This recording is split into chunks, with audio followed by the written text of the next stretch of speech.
Grazie Andrea per la linea. Sì, siamo a Venezia per seguire la manifestazione di protesta di Coldiretti. Siamo partiti da Piazzale Roma, ma ci facciamo dire dal presidente Giorgio Piazza, presidente di Coldiretti Veneto, i motivi per cui siete qui.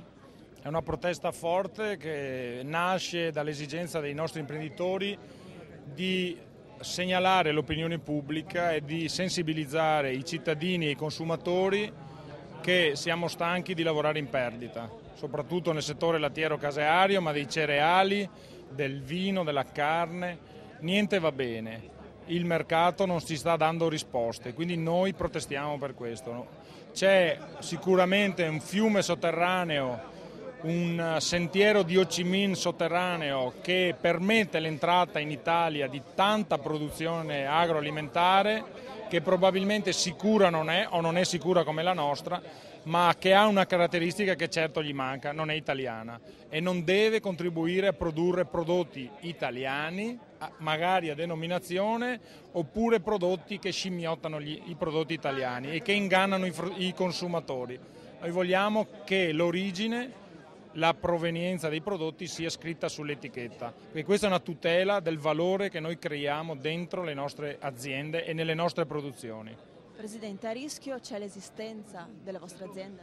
Certo, è a rischio perché i guadagni sono da tanto tempo molto risicati. Adesso addirittura si lavora in perdita, non è possibile. Noi non possiamo progettare dentro le nostre imprese il nostro futuro se non abbiamo la certezza di avere un minimo guadagno, il giusto guadagno al nostro lavoro, al nostro impegno.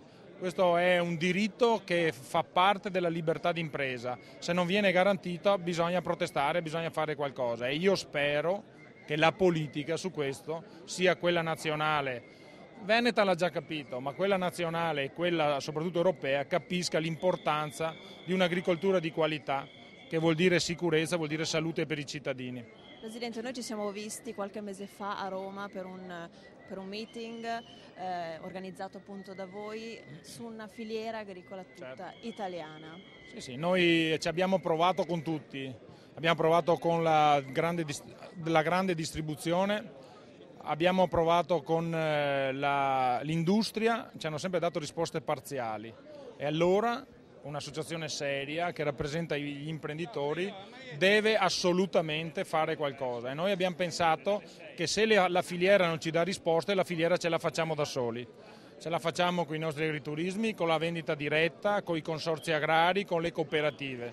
Abbiamo fatto un percorso molto forte anche sulla cooperazione, esiste Coop Coldiretti adesso che ha più di 1300 cooperative associate, noi la filiera ce la facciamo, sarà una filiera tutta agricola, tutta italiana e firmata dagli agricoltori con la nostra faccia. Presidente, perché il prezzo del latte continua a scendere? Si legge sui giornali, è una notizia che preoccupa. Scende perché noi non possiamo, in un mercato globale, noi con i costi di produzione non possiamo competere con paesi dove il costo di un dipendente, il costo dei mezzi tecnici è di 10 volte inferiore al nostro. Tanto più che le nostre stalle vengono controllate quasi quotidianamente dentro la stalla, il latte che viene importato viene controllato solo nei centri di raccolta, dove viene omogeneizzato, dove si sistemano tante cose e questo non va bene. Quindi noi chiediamo anche alla politica e soprattutto a quella europea che ci siano pari regole per tutti, perché altrimenti la concorrenza in questo modo diventa sleale. Presidente, voi adesso incontrerete l'assessore Donazzan per chiedere che cosa? Noi chiediamo una condivisione che già sappiamo di avere da parte dell'assessore con il quale abbiamo fatto dei percorsi importanti anche sul progetto Alimenti in Salute. Noi vogliamo che quindi venga in qualche modo anche a livello regionale, risposte ne abbiamo avute, l'assessore ci ha appoggiato, ci ha sempre appoggiato, speriamo che questo poi si traduca in atti concreti. Uno su tutti è stata la legge Chilometro Zero votata dal Consiglio regionale per favorire il consumo dei prodotti veneti dentro le mense pubbliche. Questa è una legge che ha disturbato molto anche le altre categorie che non hanno capito il messaggio, ad esempio i commercianti. Io credo che questo invece ci vuole un salto di qualità anche culturale. Io credo che a livello europeo stiamo trovando i percorsi giusti per applicarla questa legge e questo è un piccolo aiuto che ci viene appunto dalla Regione. Questo chiediamo, una condivisione anche sui tavoli nazionali ed europei sulle nostre istanze. Io ringrazio Giorgio Piazza, presidente di Coldiretti Veneto. Noi torneremo qui a Venezia, ma ricordiamo che la manifestazione di Coldiretti è estesa a tutta Italia, infatti saremo a Tarvisio con il nostro Mauro Nalato, adesso però torniamo nel Polesine con Andrea Marcato.